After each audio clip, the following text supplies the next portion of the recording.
Nah, sekarang kita akan masuk ke matriks terakhir nih dari Camel, itu L, liquidity.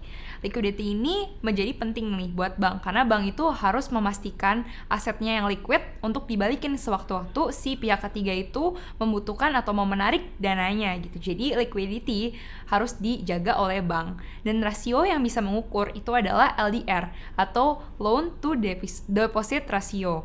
Nah, tujuan dari mengukur LDR ini adalah mengukur dana pihak ketiga yang disalurkan dalam bentuk kredit gitu sebagai suatu indikator untuk mengetahui tingkat kerawanan suatu bank gitu.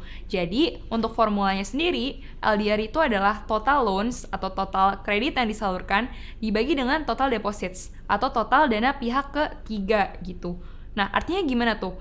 Semakin besar LDR-nya, artinya semakin si bank itu menggunakan dana pihak ketiga itu untuk disalurin ke kredit itu semakin banyak gitu kan. Artinya kalau semakin besar atau semakin kecil sih sebenarnya nggak ada baik atau buruknya sih teman-teman. Tapi kalau misalkan dia besar banget, itu artinya bank itu jadi rawan banget nih. Karena dana pihak ketiganya disalurin sebagai kredit itu jadi semakin banyak kan, semakin besar kan. Itu kita mau lihat nih bank ini cukup rawan artinya.